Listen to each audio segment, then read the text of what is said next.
Selamat pagi bagi kita semua. Puja dan puji syukur kita ucapkan kepada Tuhan Yang Maha Kuasa karena kita telah diberikan nikmat kesehatan, nikmat kesempatan sehingga kita masih bisa mengikuti proses belajar mengajar dengan jarak jauh. Meskipun kita belajar dengan jarak jauh, kita harus tetap semangat dan fokus mengikutinya agar mendapatkan hasil yang maksimal. Materi sebelumnya adalah faktor-faktor yang mempengaruhi laju reaksi.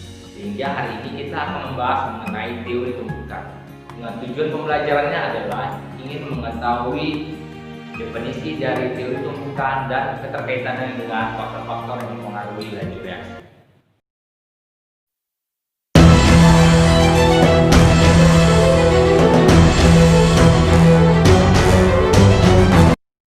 Diketahui bahwa laju reaksi dipengaruhi oleh luas permukaan bidang sentuh reaksi, konsentrasi, suhu, dan katalis. Bagaimana faktor-faktor tersebut dapat mempengaruhi laju reaksi? Hal ini dapat dijelaskan menggunakan teori tumbukan. Tumbukan adalah peristiwa tabrakan antara dua benda karena adanya gerakan. Untuk lebih jelasnya, perhatikan penjelasan berikut ini. Apabila kita memiliki molekul kuning dan molekul merah dalam bereaksi, lalu kita campurkan, apa yang terjadi dalam campuran tersebut? Mari kita lihat lebih dekat. Molekul saling bertumbukan satu sama lain. Perhatikan baik-baik. Ada molekul yang membentuk produk baru, sedangkan yang lain hanya bertumbukan saja. Tidak semua partikel menghasilkan produk. Tumbukan pertama tidak menghasilkan produk. Namun, tumbukan yang kedua menghasilkan produk. Hal tersebut dapat terjadi karena dari berbagai faktor. Tumbukan dapat terjadi dari berbagai arah. Namun, dari arah tertentu yang dapat menghasilkan produk. Tumbukan efektif membutuhkan arah yang tepat. Faktor berikutnya adalah pada saat kita bermain plastisin. Pernahkah kalian bermain plastisin? Ketika kita bermain plastisin, untuk mencampurkan dua warna, kita membutuhkan tenaga dari dalam. Begitu juga dengan molekul, memerlukan energi yang cukup untuk menghasilkan produk. Luas permukaan. Pernahkah kalian memperhatikan reaksi yang terjadi pada saat tablet vitamin C dilarutkan pada segelas air? Bagaimana menurut kalian apabila kita melarutkan vitamin C dalam bentuk tablet maupun dalam bentuk serbuk? Manakah yang paling cepat bereaksi? Suatu reaksi kimia akan berlangsung melalui tumbukan-tumbukan pada molekul zat yang bereaksi. Pada zat bereaksi, semakin luas permukaan maka semakin banyak bidang sentuhnya.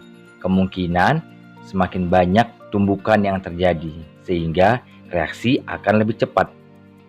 Pada tablet vitamin C, hanya terdapat beberapa bidang sentuh, sehingga kemungkinan terjadi tumbukannya kecil. Namun, pada serbuk vitamin C, di setiap butir memiliki bidang sentuh, sehingga terjadi tumbukan semakin besar. Oleh karena itu, reaksi akan lebih cepat. Jadi, semakin luas permukaan, semakin besar peluang terjadinya tumbukan antar bereaksi. Semakin banyak tumbukan yang terjadi, mengakibatkan semakin besar peluang terjadinya tumbukan yang menghasilkan reaksi atau tumbukan yang efektif. Akibatnya, laju reaksi semakin cepat. Konsentrasi. Pernahkah kalian melihat di persimpangan jalan yang banyak kendaraan dibandingkan dengan persimpangan jalan yang sepi kendaraan? Manakah kemungkinan yang terjadi tabrakan paling besar? Apa hubungannya dengan laju reaksi? Mari kita perhatikan ilustrasi berikut. Dalam hal ini, mobil mewakili banyak zat bereaksi. Semakin banyak zat bereaksi, maka semakin besar tumbukan terjadi, sehingga reaksi akan berlangsung dengan cepat. Konsentrasi mewakili banyaknya zat yang bereaksi. Semakin besar konsentrasi reaksi, semakin banyak jumlah partikel bereaksi, sehingga semakin besar peluang terjadinya tumbukan. Hal ini menyebabkan semakin besar peluang untuk terjadinya tumbukan efektif antara partikel. Semakin banyak tumbukan efektif, berarti laju reaksi semakin cepat. Suhu. Masih ingat tablet vitamin C yang kita bahas tadi? Pernahkah kalian melarutkan tablet vitamin C dengan menggunakan air panas? Apakah ada perbedaan dengan menggunakan larutan air dingin? Suhu juga ikut berperan dalam mempengaruhi laju reaksi. Apabila suhu dinaikkan, maka energi kinetik partikel akan bertambah, sehingga partikel-partikel akan lebih aktif bergerak, kemungkinan akan terjadi pertumbukan dan akan meningkatkan laju reaksi. Dan sebaliknya, apabila suhu diturunkan, maka energi kinetik akan berkurang. Kemungkinan terjadinya tumbukan akan berkurang dan laju reaksi akan menurun. Jadi, semakin tinggi suhu, maka semakin cepat laju reaksi dan tumbukan akan semakin cepat. Katalis. Pernahkah kalian mendengar kata mak comblang? Apakah tugas mak comblang itu? Dan apa hubungannya dengan laju reaksi? Perhatikan ilustrasi berikut ini.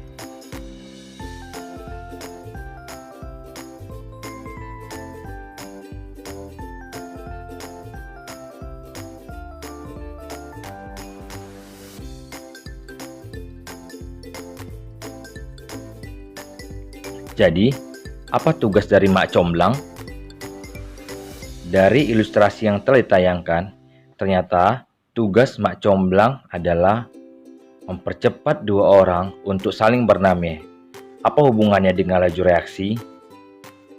Mari kita lihat ilustrasi berikut ini. Mak comblang berperan sebagai katalis, dan dua orang yang sedang berkelahi sebagai partikel-partikel yang bereaksi. Katalis adalah suatu zat yang mempercepat laju reaksi kimia tanpa mengalami perubahan atau terpakai oleh reaksi itu sendiri. Katalis dapat menurunkan energi aktivasi. Dengan adanya katalis, maka partikel tidak perlu mengeluarkan energi yang besar untuk bereaksi, sehingga energi reaksi semakin cepat. Demikianlah penjelasan tentang bagaimana faktor-faktor laju reaksi dapat mempengaruhi laju reaksi dengan menggunakan teori tumbukan. Dari materi yang telah dijabarkan tersebut, maka kita dapat mengambil kesimpulan bahwasanya tumbukan yang menghasilkan energi yang cukup untuk menghasilkan reaksi disebut tumbukan efektif. Oleh karena itu, untuk materi selanjutnya kita akan membahas mengenai kesetimbangan kimia. Saya harapkan jaga kesehatan, tetap semangat, dan terima kasih.